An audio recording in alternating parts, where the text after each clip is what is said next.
اسلام علیکم ناظرین، ذوالفقار راحت آپ کی خدمت میں حاضر۔ ناظرین، اسلام آباد میں دو خبریں بڑی شدومت کے ساتھ گردش کر رہی ہیں۔ ایک خبر تو یہ ہے کہ صدر مملکت کو کہا جا رہا ہے کہ وہ ملک کے اندر جو معاشی حالات ہیں اس کو سامنے رکھتے ہوئے ایک معاشی ایمرجنسی کا نفاذ کر سرائے اس بات کا دعویٰ کر رہے ہیں کہ پرائم منسٹر اور ایوان صدر کے درمیان کوارڈینیشن جاری ہے اور دونوں کو سیم پیج پر لانے کی کوشش ہو رہی ہے کہ صدر صاحب وزیر اعظم کی ایڈوائس پہ ایک ایمرجنسی نافذ کر دیں اور اس کے ذریعے ملک میں جو الیکشن ہیں ان کو آگے لے جایا جا سکے۔ اب ملک کی معاشی صورتحال آپ کے سامنے ہے، اس کو ٹھیک کرنے کی کوششیں کتنی ہو رہی ہیں وہ بھی آپ کے سامنے ہے۔ الیکشن پہ کوئی 50-60 ارب روپیہ لگ رہا ہے وہ بھی آپ کے سامنے ہے۔ الیکشن کے نتیجے میں 1200 سیاسی بے روزگار ہوں گے جو دوبارہ سے برسر روزگار آئیں گے، اربوں روپے روزانہ پہ ان کے اوپر خرچ ہوگا وہ بھی آپ کے سامنے ہے، اور یہ سب کچھ ایک غریب ملک کے اندر ہوگا اور ماضی میں بھی ہوتا رہا ہے۔ اور اب آگے یہ چیز تو خیر ایمرجنسی کی بنیاد نہیں ہے، ایمرجنسی کی بنیاد تو کچھ اور چیزیں ہیں، اور اس کے لیے پوری چارج شیٹ تیار کی گئی ہے جس کی بیس پہ کہا جا رہا ہے کہ ایمرجنسی نافذ کر دی جائے۔ اب یہاں تک تو ٹھیک ہے، سمجھ آتی ہے بات کہ ملک کے اندر اگر ایمرجنسی پریزیڈنٹ لگا تو اس کے پاس اختیار ہے، تو اس صورت میں ایمرجنسی میں چیزیں ساری چلی جاتی ہیں، سسٹم کو بائی پاس کر کے آپ چیزوں کو آگے لے جا سکتے ہیں، الیکشن کو ملتوی کر سکتے ہیں۔ لیکن عدلیہ سب سے بڑی اس معاملے میں رکاوٹ ہے۔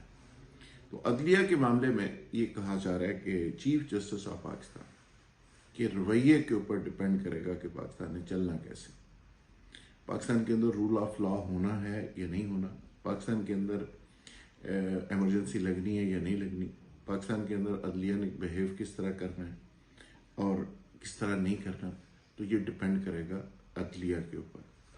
تو یہ بھی کہا جا رہا ہے، دعویٰ کیا جا رہا ہے کہ فائز عیسیٰ صاحب کو اور عدلیہ کے بڑوں کو میسج دے دیا گیا کہ وہ بہیو کریں اور ریاست کی مجبوریوں کو سمجھیں، قومی مفاد کو سمجھیں، نظریہ ضرورت کو سمجھیں، نیشنل انٹرسٹ کو سمجھیں۔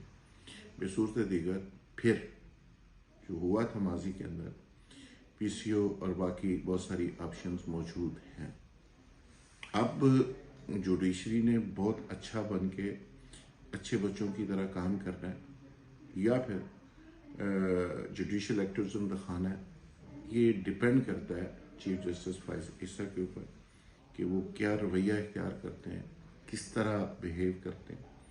لیکن سردست جو سچویشن سامنے آ رہی ہے، جس طرح پشاور ہائی کورٹ سے ہم نے دیکھا بلے کے حق میں فیصلہ اور بلے کے خلاف فیصلہ، جس طرح ہم نے سپریم کورٹ کے اندر دیکھا، تو اس میں کافی حد تک نظریہ ضرورت تو نافذ ہو چکا ہے۔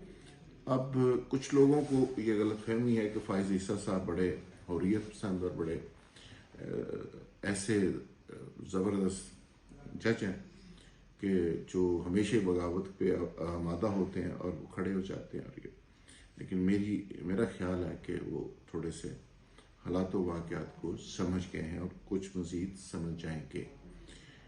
آج انہوں نے کیٹیگوریکلی یہ بات کہی جو ان کو کنوے کی گئی ہے، ان کو کہا گیا کہ اگر آپ فیصلے اپنی مرضی سے کریں گے اور آپ کو تھوڑا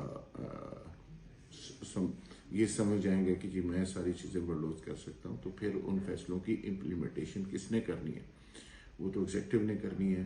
آپ کے پاس کوئی توپیں اور بندوقیں اور فوج تو ہے نہیں کہ آپ ڈنڈے سے ان ساری چیزوں کو امپلیمنٹ کروا دیں۔ تو ٹھیک ہے، فیصلے آپ کرتے جائیں، وہ عمل درآمد نہیں ہوگا تو اس کے بعد کیا ہوگا؟ کورٹوں کی ریٹ کہاں جائے گی؟ کورٹوں کی عزت رسپیکٹ کہاں رہے گی؟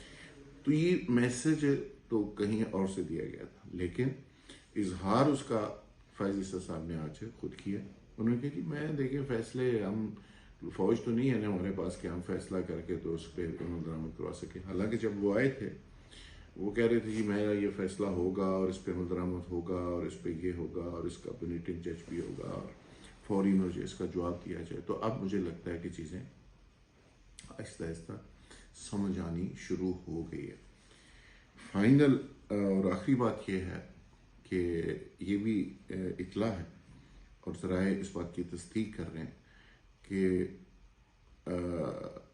عدلیہ سمیت مختلف اداروں کو اور شخصیات کو یہ میسج دے دیا گیا ہے کہ پاکستان کی جو معیشت ہے یا پاکستان ہے یہ کیسے چلے گا.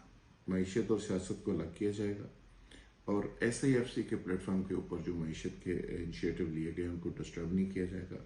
کوئی بھی سیاست یا اہل سیاست آئیں یا نہ آئیں وہ معیشت کے معاملات میں ٹانگ نہیں اڑائیں گے اور پاکستان کے اندر ایک کنٹرول سسٹم ہوگا. مادر پدر آزادی والا جو معاملہ ہے وہ ماضی کے اندر بہت ہو چکا. مختلف ڈپارٹمنٹس میں بہت زیادہ انکروچمنٹس ہو چکی ہیں. اس کو آہستہ آہستہ ختم کرنا ہوگا. اگر پاکستان نے گورن کرنا ہے اور گورنریبل رہنا ہے اور آگے چلنا ہے تو اس کے لیے یہ ساری انکروچمنٹ ختم کرنا پڑے گی. اور یہ میسج پاکستان کی اسٹیبلشمنٹ کی طرف سے واضح طور پہ عدلیہ سمیت مختلف امپورٹنٹ سٹیک ہولڈرز کو دے دیا گیا ہے. اور یہ میسج ریسیو کرنے کے بعد بہت سارے لوگ چپ کر کے بیٹھ گئے ہیں اور بہت سارے لوگوں کو اس کی تکلیف بھی ہو رہی ہے لیکن اس کا اظہار کرنے کی جرت نہیں ہو رہی. یہ امپورٹنٹ تھی، ایک انفارمیشن تھی جو اسلام آباد سے تھی تو میں نے سوچا کہ آپ سے شیئر کر دیجیے. بہت شکریہ. Thank you very much.